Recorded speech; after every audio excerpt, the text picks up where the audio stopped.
evening, everybody. Welcome to episode 25 of the Giant Zone. Another great show for you tonight. Glad to be back from the slow summer and looking forward now to bringing you guys shows regularly during and through the regular season.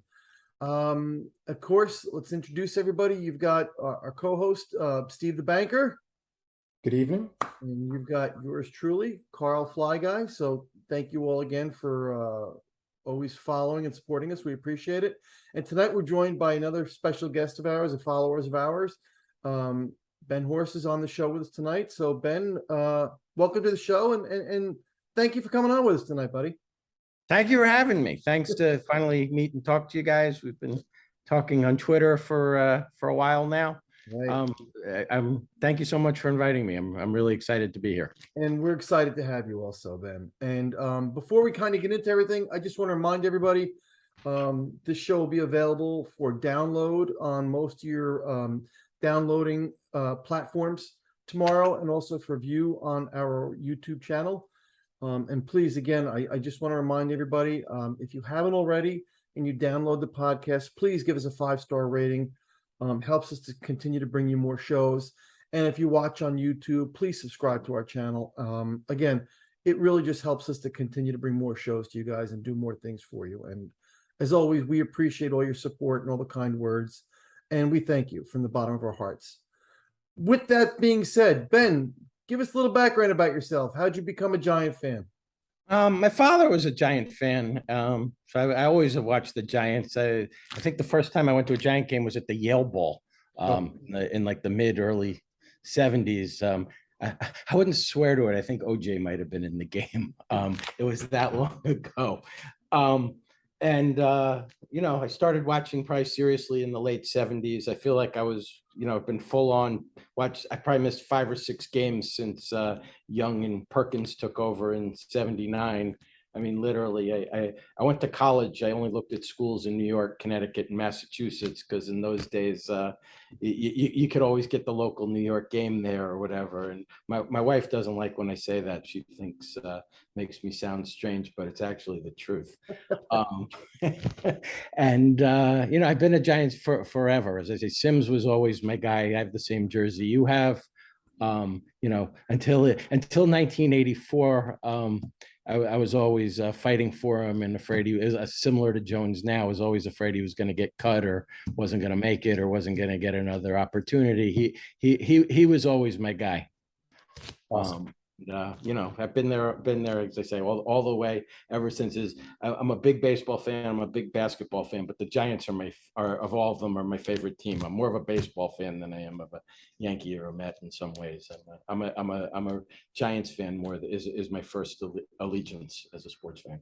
And there are some similarities between the way Jones's career has started and the way Sims started. How lucky would we all? How happy would we all be if Jones can kind of follow that same path, and all of a sudden the light bulb goes off, and we've got ourselves a quarterback for the next absolutely 10 years. But we'll see. That's a whole nother conversation. Any special Giants related traditions that you have in your family, Ben? I have a couple. As they say, I watch. My oldest son is actually going to college. Is going to change things a little bit this year, and he's not going in so locally. But every Sunday I watch with my father, my son, and my nephew. I mean, pretty much. I go to a game here or there, and I have friends. We usually go to a road game once a year with three of my good friends. We haven't done it as much the last 2 years because of COVID. But we're hoping to get at it again this year, although it seemed like a weird schedule. We usually go in November after my kids are done playing high school football. Actually, November was weird this year, so we'll find a game and get there. But those are my traditions, and I watch every week with my family. And it was also a condition when I got married that if the Giants are playing, I'm watching. That the rest of the time I'll be. But if the Giants are playing, we don't make other plans. The famous New York Giant prenup. We know it well. Yeah. Exactly. So how many years are you married, Ben? It'll be 19. So 19. she just rolls with it now at this point. 19 and 7. Not really. One day, my wife is a nice lady. She's not a huge sports fan.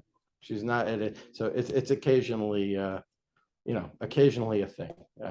But nobody's perfect. That's the wrong podcast for this conversation. So, let's get into it, Ben. We know you've got some questions for us tonight. So, go ahead. Why don't you fire away? One of the questions I had for you guys is how do you think this, like last year, the Giants were picking up offensive linemen literally off the street, it seemed like, is this going into the season. And I know they lost one of the young guys from North Carolina this week, which is a shame, but hopefully he'll be back. But we actually seem to have some depth. I mean, we have veterans, we have young guys. Truthfully, we have Gates and Pert sort of out there on the pup list, and who knows if they'll contribute later in the year or next year. I feel like we have depth on the line, which I mean, it's been a long time, if ever, to have this guy make some. The coaching staff will get to make some choices. It won't just be who can they roll out there. Right. What do you guys think? Who do you think it's going to be? Steve, I know you like to dig into the line, so I'll let you go first. All right, I appreciate it. Well, look, teams normally dress seven offensive linemen per game. Doesn't always have to be that exact amount, but that's pretty typical for an NFL game. And I think if all we ever need is 6 or 7 guys, we're doing okay. Right now, our starting 5 seems to be Thomas, Lemieux on the left side. Feliciano is our center, and obviously in Glowinski, our quote unquote big free agent signing is solidified at right guard, and then Neal, the rookie, at right tackle. Behind that, there's not a lot, actually. I think we're in a better place than we were last season going into the season. Azudu, our rookie, seems to be our flex player that you can play him in multiple positions. He did that in college. They're playing him in left guard, left tackle. If God forbid something happens to Andrew Thomas, he could play right guard if he had to. And then you have a collection of just guys, and I grouped them into like 3 separate groups. And I'm not including Nick Gates and Matt Pert there because they're hurt. They're on IR, but they could come back. In particular, Gates is obviously the one who, if he were to come back in any way, shape, or form close to what he used to be, which would just be an accomplishment on his own, obviously that would be tremendous. He could play multiple positions on the line, add depth. So I think the last half of the season, there might be in some strange ways more depth than we have now even. But you got a couple of veteran journeymen, Ben Bredesen, who we got last year, we traded for. Max Garcia, I think we were all kind of mildly excited about, like, all right, that's a nice depth piece. This guy's been very good in the end. He hasn't even seen any action in the preseason, in camp, from what we've seen. Jamil Douglas is really a guard, but they've played him at center because Feliciano was out for a couple, and he's been a disaster in camp. So who becomes the backup center? There's really nobody that seems to be NFL starter quality if something happens to Feliciano with Gates not back yet. You got a couple of young guys. Josh Rivas is an offensive guard. He's a rookie. He's an undrafted free agent. Great size, but he's not ready to start. And Devery Hamilton, another kid with great size. He was an undrafted free agent last year for the Raiders, was a free agent. So those 2 guys plus Roy Mbeka, who's the huge kid out of Africa, the developmental project that Osi Umenyiora found for us. Yeah. I feel like we got a couple guys for the practice squad. We may get a surprise. One of them becomes a backup, but not likely. And then we have a couple of these veterans, like I just mentioned, Ben Bredesen, Max Garcia, Jamil Douglas, Matt Gano, we were all excited about as a free agent signing, maybe our swing tackle. He's done, right? Neck injury, he's gone. And then this kid, Will Holden, he was a 5th round pick, so his pedigree is not bad. Huge size, 6'7.5", 330 pounds. He was the 10th offensive tackle taken the year that he came out in 2017. He's been on 11 teams. He's a journeyman. So my answer is I agree. I think going into the summer camp, we definitely have more depth than we had last year. But as Carl always likes to say, this is not an instant fix. This is going to be a process. And unfortunately, I feel like health is always the big thing for so many units on our team. If we can stay healthy, this could be a fun season. But if any one of those guys goes down, man, other than Josh Azudu, who I'm very optimistic about, he should sit a year, but he's not going to. He's probably going to play. Everybody else behind him, between the mix of veterans and some of these young kids, like, I think there's a lot to be concerned about with our depth. Better than last year, but you know.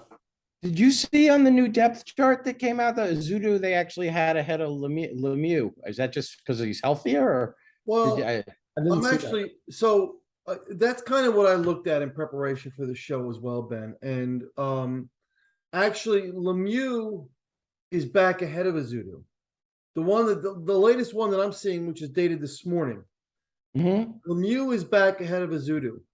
But I'm gonna come at this. I agree with mostly everything Steve said, except I'm gonna throw one wrinkle into that.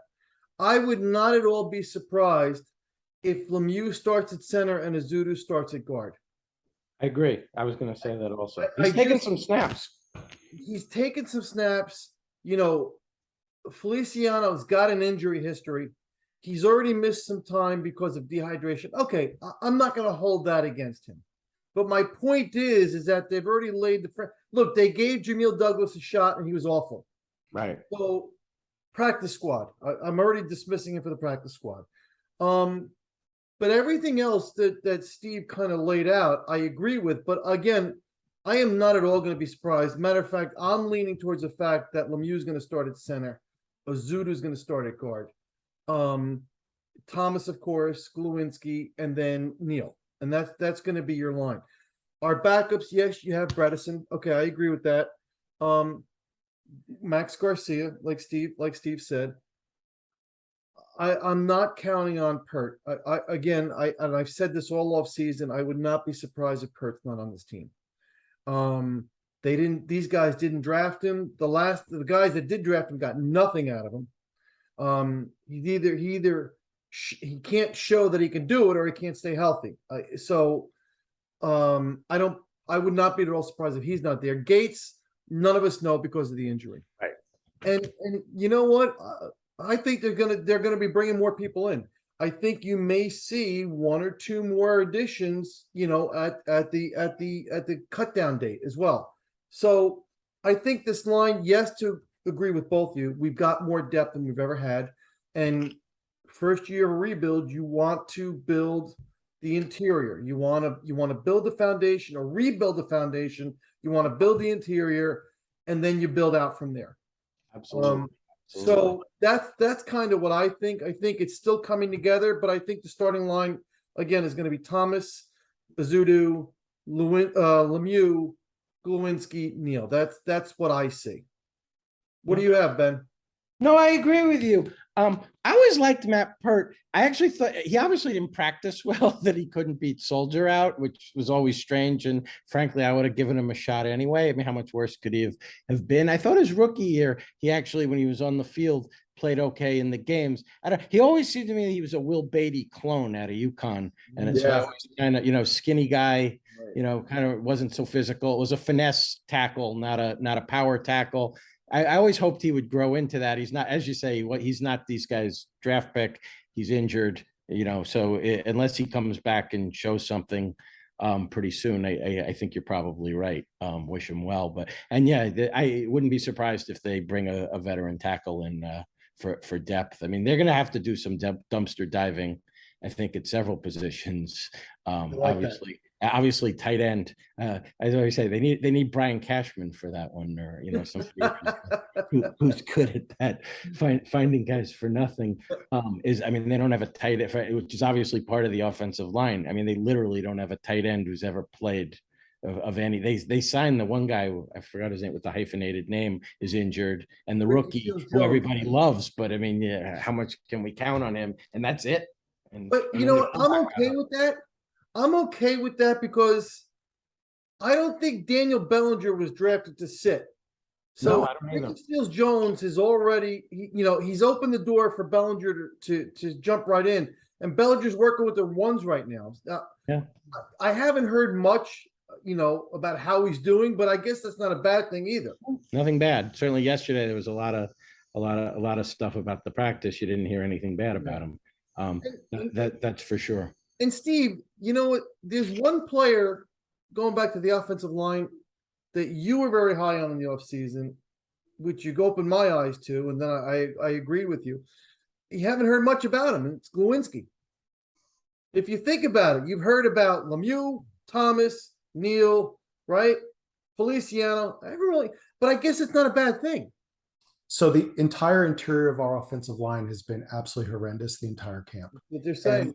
And Um, I think the common theory is that Sexy Dexter and Leo are just Killing playing out of their mind. Yeah. So, and bear in mind, I mean, Wink's defense, there was some great conversations on YouTube the last couple days. The coach Dayball has been in some interviews, and he's kind of pushed back a little bit, and they've said, listen, it's not like our offense, who by the way is, except for Feliciano, which is why I disagree with you guys. I think Feliciano is going to start because he's the only guy on that line who's familiar with this offense. You need the captain of the offensive line, the center, who calls all the plays, calls the coverages, the blocking. I mean, you need someone who knows this offense. And when he came back after those 5 days due to dehydration, he settled the line down, and they said the interior started to play a little bit better.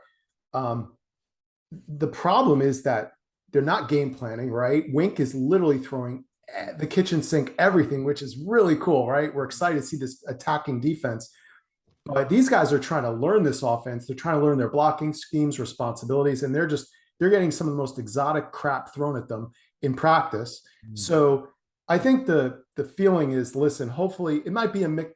Both things can be true at the same time. Maybe it's a little bit of they're just getting dominated by two awesome defensive tackles, but maybe they're just not playing great yet on the interior. You know, Feliciano was out for 5 days, so Glowinski had someone new. It was like a turnstile. You had Jamil Douglas, you had Shane Lemieux take snaps. Shane Lemieux's never played center, I don't even believe, in college. So you know, he had like a rotation of guys at center, like, oh, let's see who can maybe pick up the slack if Feliciano does get hurt. So I think everyone's like mildly concerned about our interior offensive line, but I'm feeling okay. Like, I think they're going to come together. Remember what I said a couple podcasts ago. I still believe the first 3-4 games, it's going to be plain vanilla. Yeah. They're not going to show the league our whole playbook, and they're going to build some confidence, and they're going to run the crap out of the ball, especially with Breida and Saquon. We'll get to that, but I think you guys hit the nail on the head too, both of you. I think, and Ben, I love what you said about dumpster diving. They're going to have to pick up one or two offensive linemen, a swing tackle, and some interior line depth. I mean, these guys are, you know, it's a trial by fire right now, and Max Garcia he's not even getting any reps in practice. I mean, it's crazy. So who's going to play? Right. Never what you think it is, right? I mean, Garcia was the guy who was a guy you've heard of, really seemed like the guy you figured was going to be the good depth, veteran depth He's a good piece. player for the Cardinals. Yep. Yeah. He has playoff games under his I belt. know. Yep. Yeah. Hopefully he'll get healthy and show something, but you're right. It doesn't sound like you. Is he hurt, or has he just not been getting it done? Not that they're saying. Yeah. They Interesting. haven't said. I haven't read anything about it. Yeah.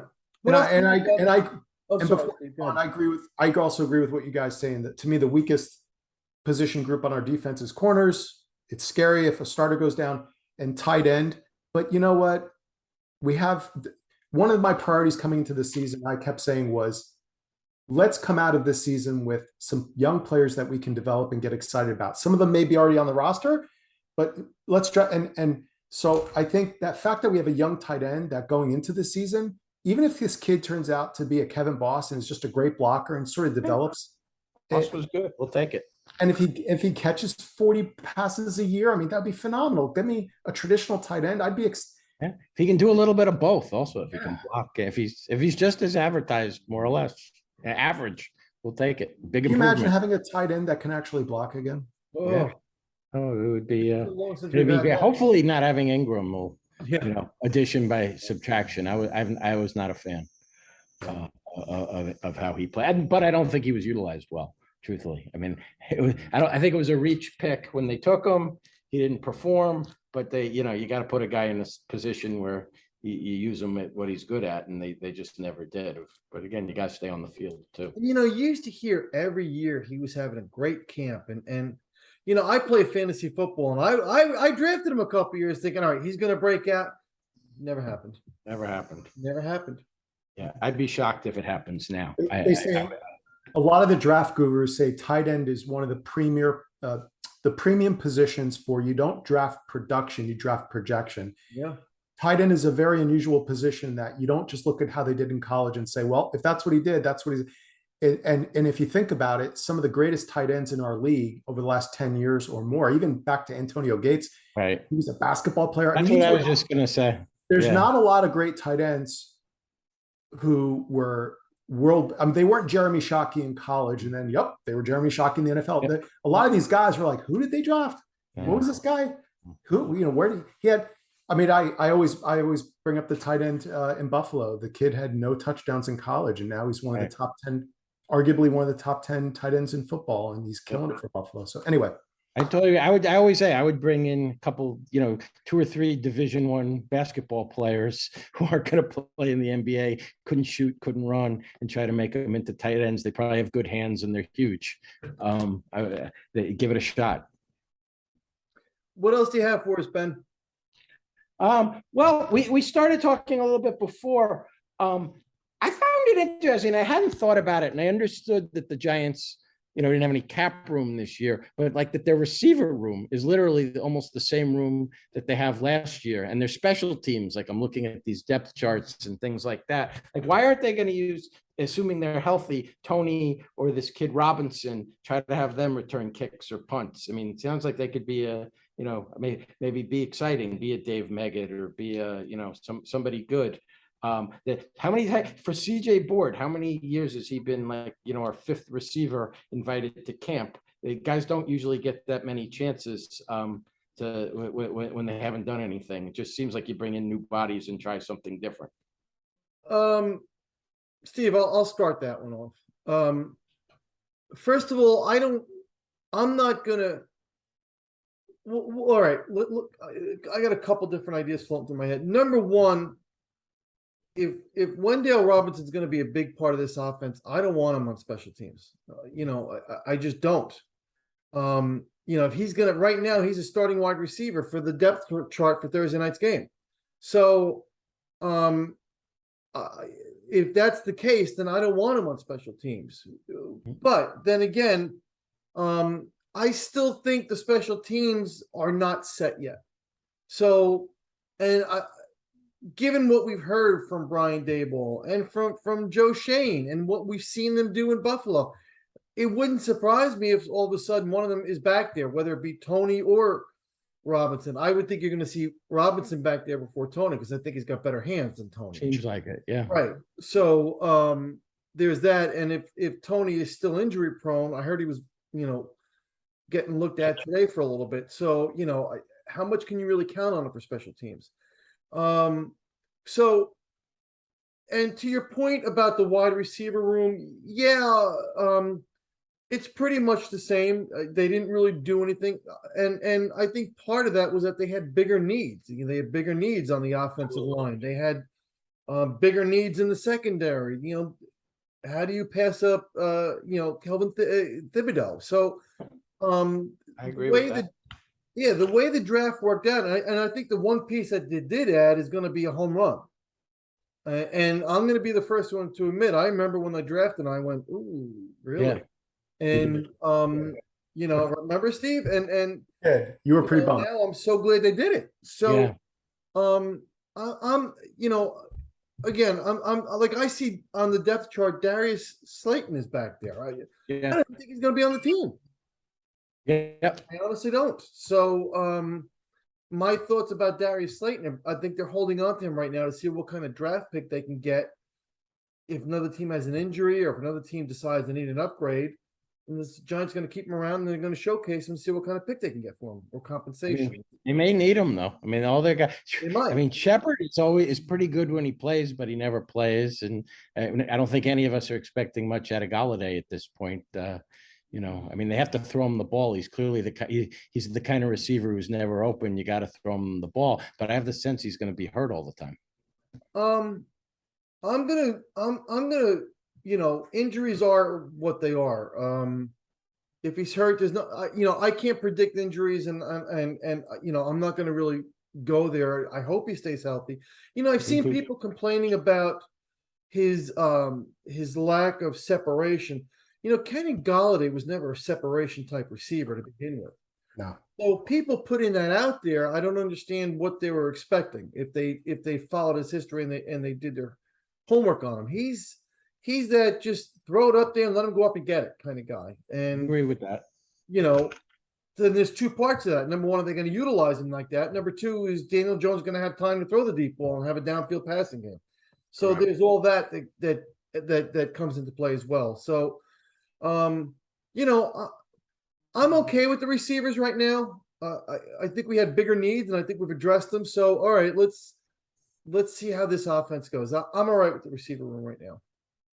I just thought they might have changed a few of the faces up. That I agree they didn't have a lot of things to work with, and I don't think obviously a good one's better than a bad one. You know, you get a Beckham or somebody who's a game breaker, that's fantastic. But generally, I always feel like as an NFL receiver, if you throw them the ball, usually they should catch the ball. Is one thing. I don't know. I would have brought in I might have changed a couple of the faces. I don't know if I would have brought Shepard back, and I'm surprised to see this board still there as well. So Steve, I don't mean to interrupt you here, Steve, but I want to counteract that for a minute, Ben. Okay. I like to play devil's advocate sometimes. So who would you have liked to have seen them bring in? And oh, by the way, we invested $72 million in Galladay last year.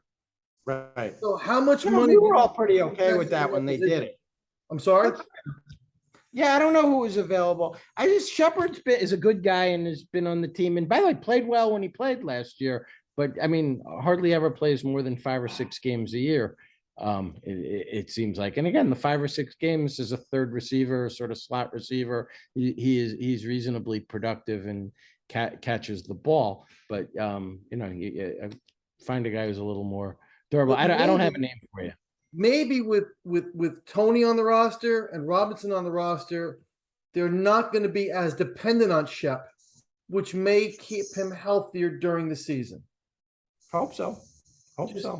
Just a thought. I'm rooting for them, man. They're our guys. Right. I'm rooting for them when they're out there. And by the way, obviously Tony, when he played the few times he played last year, looked fantastic. I mean, you just hope he can be on the field and be productive.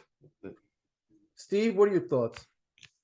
Look, they couldn't add anybody of substance because remember, unlike some other sports, we have the salary cap, right? And there's something called dead money. So Galladay we can cut after this year, and it's going to be painful, but it's going to be possible to use the 2 Ps. It was not even possible this past season, so we were stuck with Galladay. Kadarius Toney is one of the most dynamic talents in the entire NFL already, even as a rookie. So yes, it's unfulfilled potential. Yes, there's a lot of fans last year that were sour on his attitude and, was he really hurt or was he injured? What, his antics, is how committed he is. I don't care. Like, they don't fall off trees. We weren't going to get rid of him after his rookie year. And then in this new offense, Galladay is your third option. Shepard, they restructured. So I think the consensus, 99% of all fans assumed Shep was gone, but the guy restructured his contract. He came back for about the same or less than a typical number 4 wide receiver on most rosters today. So he's still hurt. He's not there. But when he comes back, and when he comes back healthy, he's going to be a number 2 or number 3 quality wide receiver, but we don't need him to be that. Exactly. So that adds tremendous depth. And here's my final thoughts. Bellinger as tight end is going to be the 5th or 6th option. Why? Because what we're going to see is you actually do have some new wide receivers, Ben. Saquon and Breida are going to be so involved running routes out of the backfield and in the flat. And this offense, which is going to spread people out and use timing and use pre-snap motion, that you're going to see you might see the Saquon who had 92 catches. Those are your new receivers. And they're going to not just be like some guys. You're getting Saquon, where when he's in the open field, might be the most dynamic, outside of Cheetah, might be the most dynamic running back in football when healthy, 2 years removed from that ACL. And Breida, who's literally one of the fastest running backs in the NFL.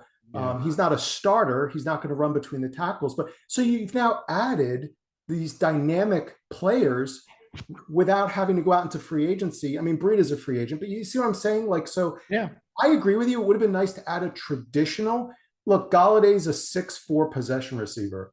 The guy's gonna run down the seam. If Daniel gets it in the tightest of windows, I did see Galladay catch plenty of those passes last year as well. And I was like, oh my God, I can't believe that guy caught that. So to Carl's point that he said, not just tonight, but many times, if Galladay puts forth the effort, listen, the guy led the league in touchdowns 2 years ago. The guy's still a 1,000-yard receiver if he's healthy and if he's involved. So I think it's going to be fascinating if Daniel gets some time. Or I've always said it's all about the offensive line. If we started off with this, if that offensive line stays healthy and they get time to gel, and Daniel becomes half the quarterback that we drafted him to be, and who knows what'll happen after this year with Daniel. But man, those wide receivers and those running backs that we have, this could be a top 10 or top 15 offense.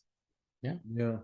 Hope so. But here's my concern about Kadarius Toney. I agree with everybody that the guy is dynamic. I mean, just you put the ball in his hands and he could do things on the field that we haven't seen people do in years, especially in a Giants uniform. I question if Kadarius Toney has figured out how to be a professional football player yet. That's my concern. And then my other concern with Kenny Golladay is just his desire. He seemed so uninterested in playing for this team last year. And I'm starting to wonder if that's his personality, or if he's just collecting a paycheck. I don't know yet. There's still some questions in my mind only about who is the real Kenny Golladay. But you know what, guys? Carl, go back to what I've heard you say multiple times about Shane and Dable. We have hope. I've heard you say it on prior podcasts. Ben, I would hope you agree, but I'll shush. I want to hear what you have to say after this. If these guys work out, great. It's going to be one crazy year. If they don't work out, it is what it is. Shable and Dane will get the guys they want. So I'm okay with that because this is their first year and this is a transition year. But maybe it's not just a transition year. Maybe we actually win 9 or 10 games and make the playoffs. But what if we don't? That's very possible. Well, hopefully we have the right coaches that if these guys can't get, Dable's got his arm around Toney. He looks like he might be all in. I mean, it's supposedly he's the last wide receiver in when they run laps and he's not out there. You'd like to see him leading the charge in unit drills and during. It's not what you're going to get from this kid, but you know what? How many great stars have we had in pro sports in New York that, I mean, not everybody's Lawrence Taylor. They don't go fifth gear full speed in practice, but gosh darn it, the minute they get on the field, ooh. Yeah. So, let's see. I mean, I don't know, Ben, if that makes sense, what I'm saying. Yeah, no, I agree with you. I completely agree. And the offense will be interesting. I mean, I love Shane. I think he'll be great. No reason to think Dable won't be good. And again, I mean, it's funny how even Saquon, is sort of a back burner guy this year. I mean, he could be all pro. Yeah, I think he's a back burner guy. Breida, they could split time. They could bring guy. He could obviously get traded late in the year, depending on the kind of season. I mean, the season's really about Jones. It's about the offensive line. About Wink's defense. So no, I agree. The receivers I think it was smart. I would have been mad if they had let either Neal or Thibodeau go and tried to get a receiver or even a defensive back. I thought during the draft some of these other teams took our guys off the hook by taking all those defensive backs and sort of made it easy for us because those were the guys I wanted all along. So no, I'm confident. And even Jones, I like him. I think he can throw. He has to stay healthy. He has to stay on the field. I think if he does that, he'll be fine. That's the key to our season. I'm hopeful on Daniel Jones. Here's what's starting to creep into my mind on Daniel Jones is he's got all the tools, but can he put it together? Fair. That's I'm hopeful he can. I'm hopeful we have our quarterback, but in the back of my mind, I'm not naive enough to think that it's going to all work out great. Is he maybe a career backup at best? I hope not. And I know it's just camp right now, and this is why they have camp, and this is why they have practice, and again, it's a new system. What's his 4th system in his 5th year? And okay, I hope he's not trying to do too much. I hope he's not feeling the pressure Right. And I really hope the light bulb, it goes on for him this year. I really, really do. Yeah, no, he's had his moments. I mean, it's funny, he wasn't the player that he was sort of advertised when they were talking about him in the draft, and a lot of people wanted the kid from Ohio State and all that. The one thing Jones is not is he's not weak armed, is he can throw the deep ball and he can throw the ball. And They he's kind of made accurate. it seem like he was going to be one of those cerebral quarterbacks who wasn't a unbelievable physical specimen. That's not really his problem. Obviously, he runs well and he throws very well. He's got to stay healthy, and he's obviously stop fumbling. But there've been a lot of great quarterbacks through the year who are fumblers.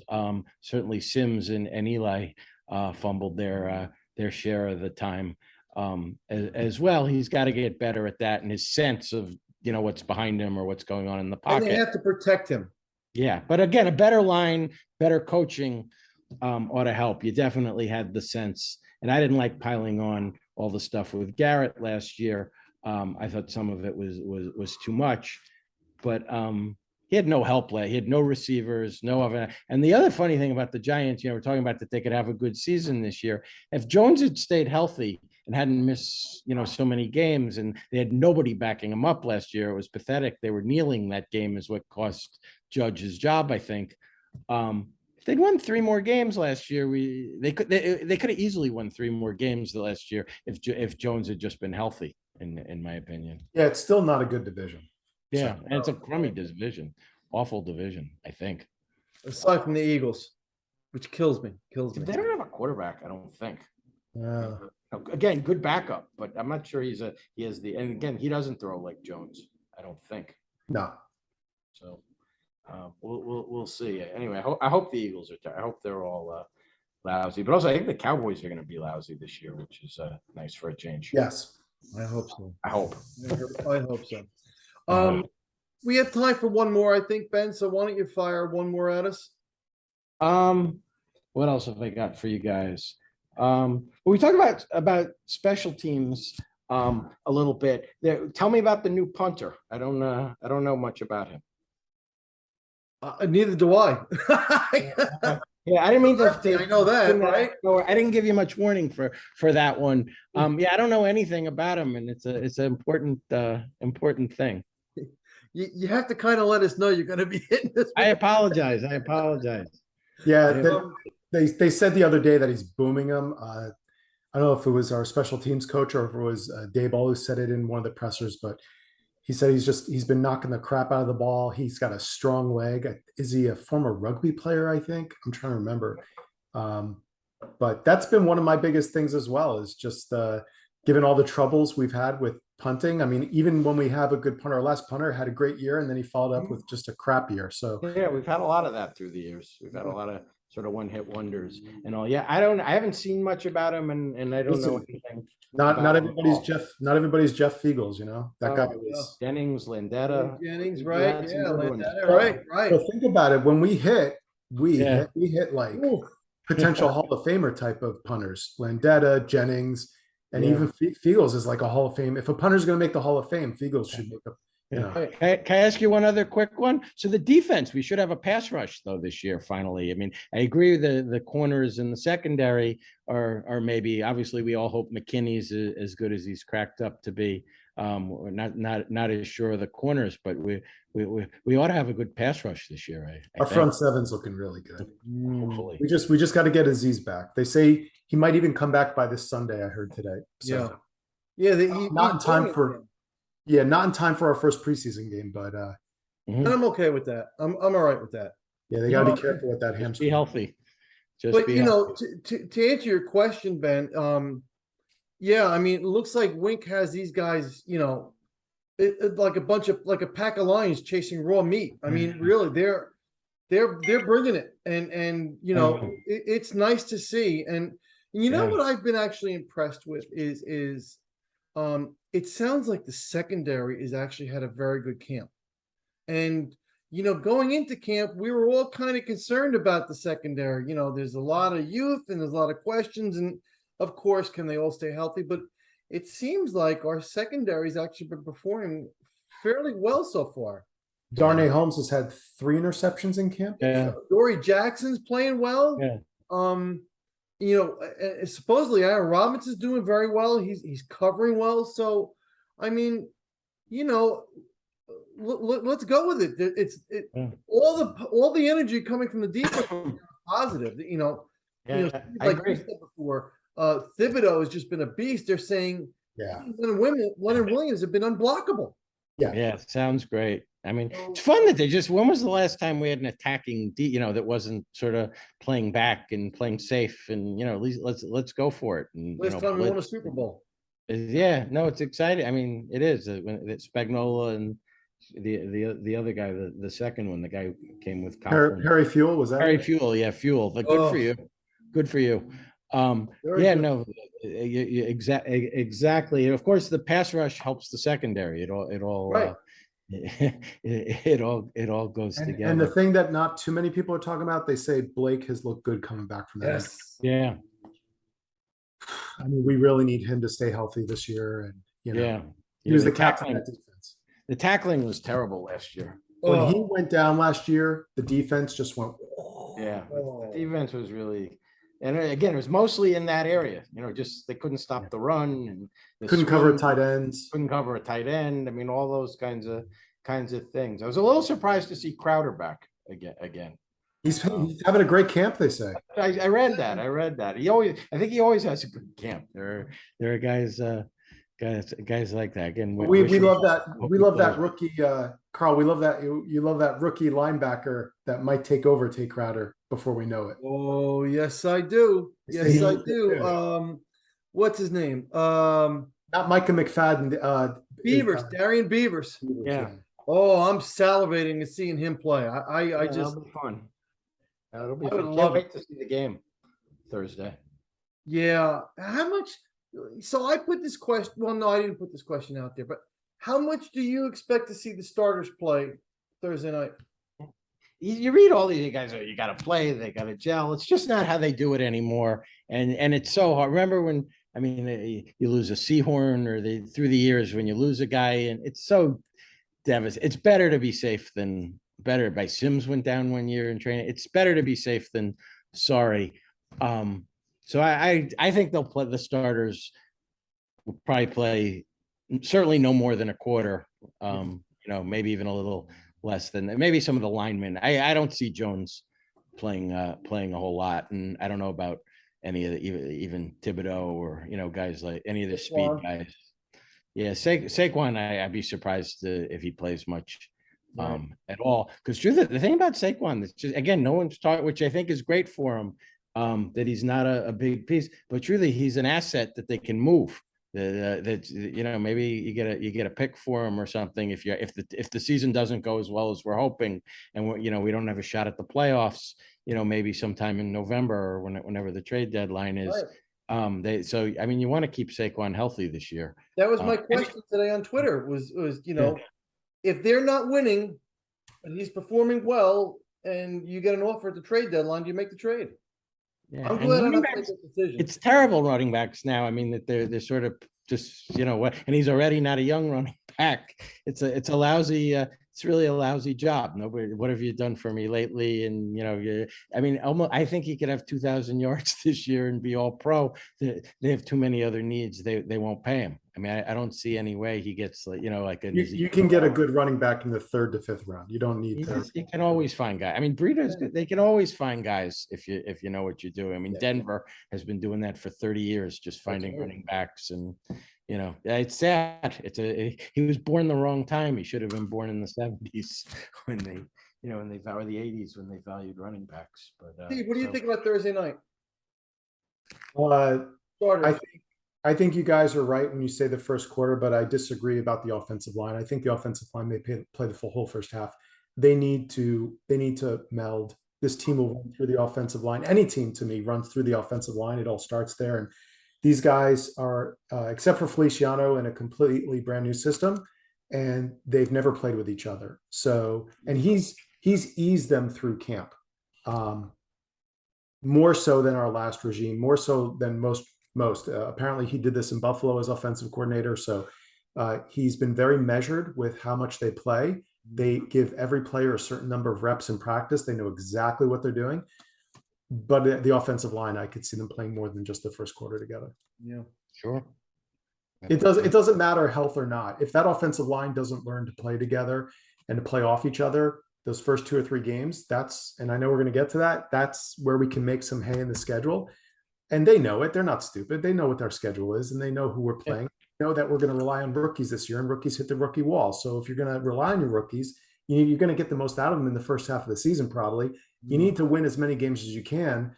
That's not going to happen if the offensive line doesn't come together quickly. And they're not going to come together quickly if they don't play together. And they're not going to, and now there's only, to finish, I thought there's only 3 games instead of 4, which I'm a fan of. I love the fact that there's only 4 games in the preseason. Let's get this baby started, but there's only 3 games. So Right. you got to make the most of it, guys. Right. What do you think about the offensive line coach getting in the fight yesterday? Bobby Johnson. Yeah, what'd you think of that? I don't. You sort of like to see them all excited, but I don't know that we need it. Carl, did you see that? There was some memes going around on Twitter that were kind of funny about John Feliciano being pulled out of the pile.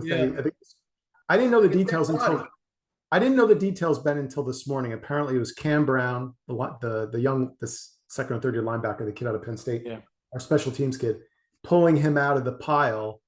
And then Bobby Johnson, the OL coach, like you said, came over and apparently pushed him.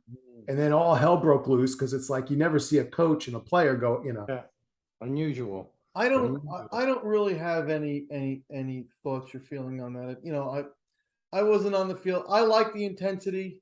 Look, you know what? And you know, you see these people, oh, what are we doing? It happens every year. Every team has their share of fights during training camp.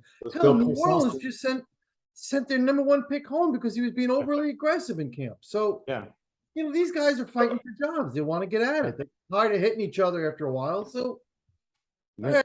Don't want anyone to get hurt. Yeah.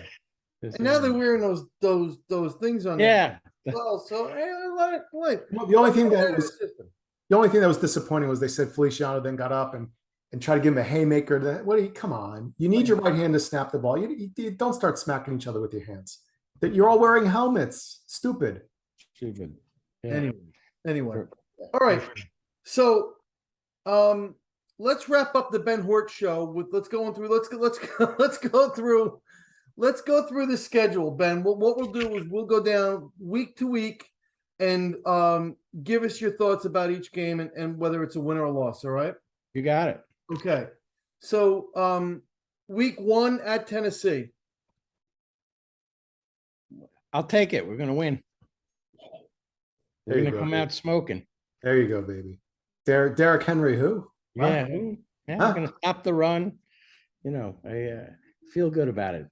Oh, I see this going in a completely different direction already, Steve. Carl's already fallen off. I'm not crazy. No, I agree. I agree with Ben. I think there's a potential upside there nobody's seeing. And if we're going to upset them, it's better to play them in the first game than the back half of the season. Yeah. When was the last time something good happened just to come off to a good starter or whatever? You're right. You're right. He's an optimist. I love it. Home opener week 2, home for Carolina, Ben. Yeah, I think we're going to win that too. There you go. We're going to go 2-0. Can you imagine though? Yeah. Ah. Then we're in trouble. and then follow up 2-0 with week 3 home Monday night against Dallas. Yeah, unfortunately, I think we lose that one. I agree. I may be going to that game, by the way. Yeah. And your Kleenex. Yeah, you got that right. Week 4 home versus Chicago. I'll say we win that one. So we're 3-1. Week 5 in London against Green Bay. Yeah, no, I think we're going to lose that one. Can I just say though, hit the pause button. Can you imagine, guys, if we're 3-1, Dable is going to own the town. Yeah. That's how bad but that'll be the first time we've had a winning record since 2016. Yeah. So let's pile on for a minute, Steve. Right, 3-1, and Daniel Jones is just lighting it up. Imagine that.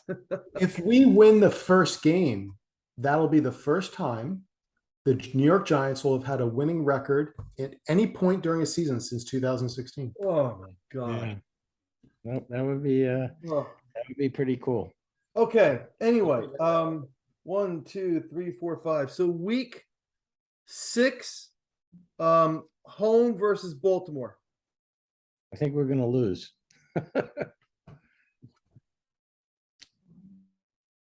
Okay, week 7 at Jacksonville. I think we're gonna win. So we're 4-3. I like it. Week 8 at Seattle. That's a tough one. You know, we've won there a few times when we weren't expected to. That's a tough one. I say we lose that one. They may have the worst team in the NFL this year. Yeah, no Yeah. quarterback. They don't have a quarterback, but Yeah, you their know, quarterback one thing may the be worse Giants than ours. have traditionally been horrible. Now, you ever play like a third string quarterback? Giants do not play well when they're favored. The Giants are better underdogs than favorites, is part of why I That's almost fair. like them against That's a Tennessee good better. point. That's a Better very than Seattle. How many times have they played against some guy you never heard of and just, I mean, going back forever. I mean, people They have don't. nothing. They don't handle success well. They don't handle success well. Is why is Seattle. I think, is Geno Smith going to play quarterback for Seattle? I mean, it's Him or the Right, kid. it's either gonna be he or Drew Lock. yeah. I the kid mean, from no Denver. great shakes for sure. Maybe Jones goes there. Unless they trade for Garoppolo. Yes. Yeah, Yes. that's possible. Or That's they possible. sign him. San Francisco releases him and they sign him. Yeah, Nah. maybe. They- If he they- gets cut, they want Garoppolo something. should wait for someone to get hurt and go to a decent team. That's what he should do. So we're 4-4. Am I correct? 1, 2, 3, 4. Yes, you're correct. So Okay. then week 9 is a bye, which is like a death knell for us. So then week Right. 10, we come off the bye and we are home for Houston. Yeah, well, I think we win that one. Good. Week 11, home for Detroit. I'll say we win that one too.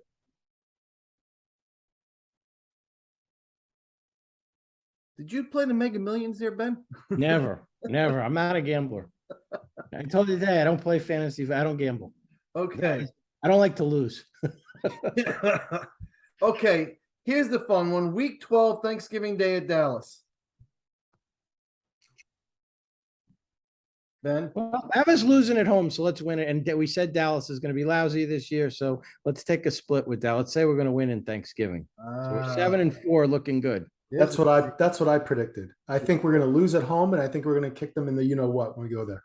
There's a statement right there. Okay, week 13, home for Washington. Aha. Tough one, right? That's another one that we absolutely, you got to win that game. You're 8-4. I mean, you should make the playoffs. I know my Giants. I say we're going to lose that one, so we're 7-5. Week Just 14. not we don't deal with success well. No, we've made that statement abundantly clear. Yeah. Week 14, home for Philadelphia. Dun dun dun dun. Yeah, we got to. It's time to beat Philadelphia. We win that one. So it's just at 8-5, looking pretty good. Week 15 at Washington. Revenge. We've had some good seasons where we lost twice to Washington. I think we lose. So you think we lose twice to Carson Wentz? I don't dislike Carson Wentz as much as a lot of people do. I actually think Washington has talent, like on defense, and I don't know. Yeah, I think we lose. All right. Washington. I think we're gonna have a good season, but I think we're gonna lose it 2 to Washington. Week 16, Christmas Eve at Minnesota.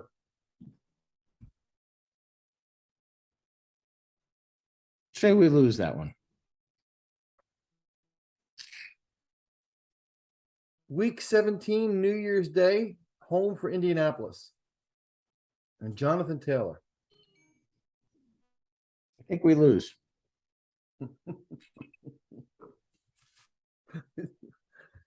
Steve, you hear me chuckling. You know my feelings here. And then finally, we finish up week 18 at Philadelphia, possibly playing for a playoff berth. Well, that's tough.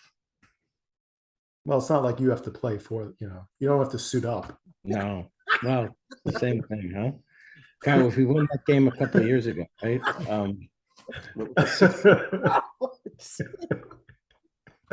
I think we lose. I think we finish 8-9. You ever notice that? I say that myself. I'm like, oh man, that's tough. It's like, well, it's not like I have to suit up for the game, you know? Yeah. That would be tough. Yeah, you called it, Ben, 8-9.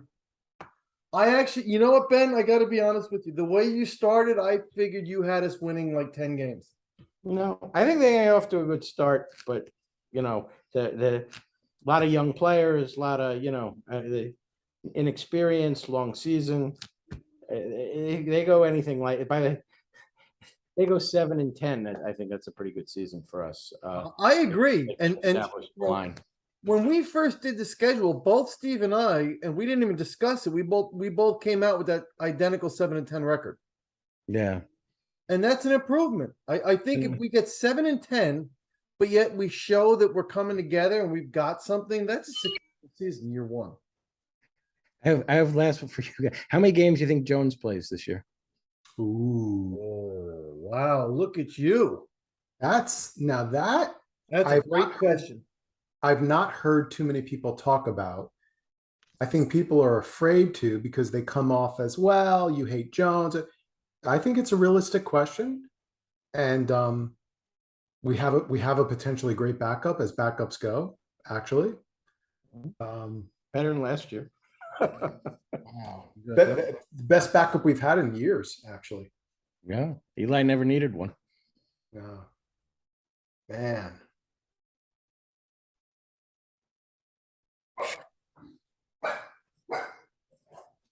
That's a tough question, guys. Yeah, that's the key to your season. I'm gonna put it out You're not there. winning you're not winning your 8 games if Jones only plays. I'll tell you what. If history is our guide, he doesn't make it through this season, for sure. That doesn't mean he won't come back before the end of the season. Like, he may not have an injury that, it could just, he tweaks a hamstring or he breaks a finger, but it's like, put it in this, get the hell back out there. I mean, I don't think he makes it through the season because I'm a student of history, but I don't know that when he gets hurt, he's done for the year unless Tyrod comes in and Tyrod kills it, which I think is possible. I think Tyrod Taylor's been a starting quarterback in our league. He's not been a Pro Bowler, but he's done really well in a few of his the places he's played, and Yeah. I could see us having an okay year, even if Tyrod has. So I think the answer is I don't think he makes it through the season. So Ben, let me, I'm going to answer your question with a question for a moment. So the question was, how many games does Jones play this year? Correct. Correct. Now, are you saying that based because of injury or because of performance?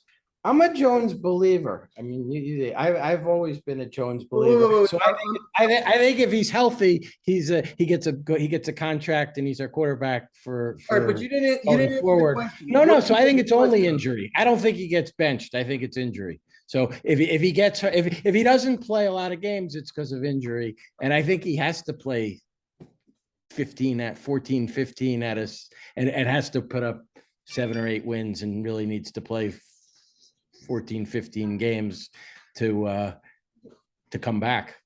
I think he plays every game this season. I'm going to put it out there. Yeah, then we could win it. We could make the playoffs in this division. Because 8-9, don't you guys think that's a playoff season in this division? No, No. 8 games is not going to get you to the playoffs. I actually think Philadelphia. I think Washington's going to be better than people think. I think Dallas is going to be worse than people think. Mhm. They just had 2 more receivers go down the last couple weeks. Dallas literally has no wide receivers anymore. No. Yeah, I think Washington's the best team in the division, besides us, hopefully. I think Philadelphia is definitely better. I agree. They're just monsters in the trenches. I mean, Yeah. it's Their interior lines are they're gonna kill people. I think that's the only advantage we have in the summer camp is that Dex and Leo are so dominant that when our interior offensive line plays Philly, they're gonna be like, okay, we've kind of seen this. But their secondary is very good. Their their second level of their defense, their linebacking core. I know Carl loves that rookie. He wanted us to draft that rookie. Oh, Yeah, I mean, they have players, and their offensive line, man, is just, yeah, it is. you know, I know. But Lawrence is a little like more like Leonard was a couple of years ago. I guess he's playing for a contract. You know, that often turns out well, hopefully. and don't forget, Philadelphia traded for AJ Brown, the Tennessee's #1 wide Yeah. receiver. So, Yeah. and they have the kid out of Alabama from last year who we wanted in the draft. Yeah. Remember, yeah. they have some skill players. So I think Philadelphia wins this division. I think they win it pretty easily. Then does 8 wins get us in the playoffs? Ooh. No, because I think I don't think 8 wins even gets you a wild card this year. Yeah, that's kind of what I'm debating right now in my head, Steve. I don't know if 8's going to even be good enough for a wild card.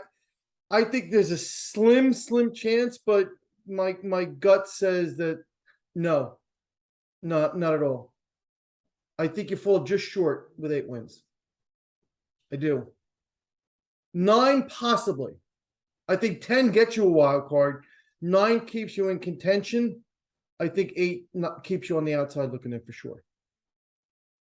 But let's think about it for a minute. Let's say the Giants are tracking towards 8 wins. When you get into the season later on and you say, well, it's still in contention, they may actually still be in contention and playing meaningful games. So even though we're going to fall short, meaningful games in a competitive team, I'll take that. Hey, Ben, let me ask you a question. I like your win total. It's not so far off a lot of our guests and what Carl and I said. But if your 8 wins only includes 1 win in the division, will you still be happy? Because No. we tend to be a little bit more possessive about our games against division opponents, right? As fans. Didn't I have them with a couple I thought I had them splitting with Dallas. I only had 1 against Washington. I thought I had them splitting with. You had 2. Or I had them 1 against Philadelphia. I thought also. I thought I had 1. I thought apologize. I apologize. You one did. against. Let's see. You had 1 against. I think you had us beating Philadelphia at home. Yeah. You did. I'm sorry. Yes. Yeah. Yes. Yeah. I just feel like. But you Yeah, I have. mean, I feel good about Dallas that will win there. They'll win here. Yeah, Washington, Philly, we have so many weird games. We've lost so many games through the years that we had no business losing. So 2 wins against 4 losses in our division is worse than last year. Yeah. But you'd be okay with that because the team's heading in the right direction. Well, yeah, they're heading in the right direction. Obviously, you like to win. If I could pick them, I'd rather win those games than some of the other. And there's a couple other winnable. Again, I know I took Tennessee. As you guys say, the Seattle game, and also we've beaten Seattle before. I'm sort of going against is that's a situation where we've actually done it before, gone in there and With a backup. Of course, different coaches, different, and they are going to be probably not great, but it's a long way to go. I just felt like every time they started that they get the record, if they get 2 or 3 games over 500 or something like that, they just are a young team and they're not going to play so well with prosperity, and also that late in the season they'll probably wear down a little. It would be fascinating to see how fans take your results if we come out with that. And I say that because 8 wins is more wins than we've had in, Carl, help me out, 5 years? It's the McAdoo year. Yeah. 6. So think about that. Process that for a second. The most wins we would have had since 2016, but only 2 wins in the division, and we would be on a 4-game losing streak to end the season. So, New Yorkers, we tend to be like, look at the negative. That I could see. But that would have been a good starting point for this coaching staff and GM to say, listen, we've identified young players. We have exciting young players, future stars. Maybe Daniel returns. I mean, there would be a lot to be excited about with this. So this would be a fascinating season if it works out this way. Daniel comes back. I mean, means we had a pretty good season. There's a lot. The only way he's coming back is if this season looks pretty good to the eye, passes the eye test. But think about this for a minute. There's an interesting dynamic to Ben's projections. 2 and 4, right? No, 2 and 2, 4, 2-4 in the division, right? So then that means we're probably beating some pretty weak teams, right? Some of the games, we're winning some of those games against teams that we feel are lesser teams, okay? But then do we come out? So then if Ben's right, 2-4 in the division, we beat some of those weaker teams, we end on a 4-game losing streak. Is the thing then going to be, well, we really didn't beat any good teams. We lost our last 4, it fell apart, we didn't do good in the division. So to your point, there's a lot of interesting dynamics to what you both said, that this could really be framed a couple different ways depending on how this season ends. Yeah. Well, we'll have to see how it, but also, I mean, are they high scoring games? You know, is it the defense that wears down, or is it the offensive line? Are there injuries? Right. I mean, all that, do they trade Saquon? Do they, you know, Oof. do they get it? Now, again, with that, if they're having this kind of season and it's looking good through 3 quarters, you tend to think maybe they don't trade Saquon, but Yeah. If there's John still Mara- attention. John Mara loves him. That's the problem. he Yeah. isn't going to pay him. 'Cause the only thing is if he can get, if he could get a 2nd-round pick for him. And the biggest thing again is if we could somehow justify bringing Jones back to next year, whatever, not have to waste a 1st-round pick or a trade or assets on a quarterback would, you know, then you go get a receiver or something like that, or a cornerback or something. That would be exciting to be able to do that. Carl and I talked about it. There's a high likelihood they just franchise him because we're not going to get one of the good quarterbacks in the draft. Mm. And there's no great free agents, and there's no Russell Wilson to trade for in all likelihood this offseason. So He would have been a they disaster may here. franchise him. Yeah, boy, I didn't want Russell Wilson in the worst way. Not a New York guy. He would not have gone. They would have hated him. But all the debates He on- would have hated us, and we would have hated him. Oof. It would have been. Yeah, we would have loved him if he brought us some wins though. Yeah, I guess, but he isn't going to do it alone. And Look, Kerry Collins, that's all I'm going to say. loved Kerry Collins, but but we brought him in, you know, off the scrap heap a little bit. And again, you know, But he won, and we loved him. we loved him. He was great. I loved him. By the way, I was actually, to tell you the truth, I thought they should have kept him. I didn't think Eli was going to be as good as he was, and you know, obviously had a weird career. And I'm a big fan. As I always say, we named our dog Eli Manning. We got him the year that Plaxico shot himself in the leg on New Year's Day. We were the 1 seed. If we got him a week or 2 later, he would have probably had a different name. I actually thought I would have stayed with Collins a year or so longer than they did, but it obviously worked out. So yeah, I don't know what I'm talking about. Hey, Ben, thank you so much tonight. Thank This you was a guys. lot This of was fun. great. I appreciate it. Yeah, Nice to meet you. We appreciate it, Ben. And again, Thank thank you. you for your time. Steve, as always, it's been a pleasure. Thank you. And looking forward to doing it again next week, Steve. Thank Everybody, you. Good night. thank you for tuning Great in. season. Thank you. We appreciate it. Have a good night, everybody.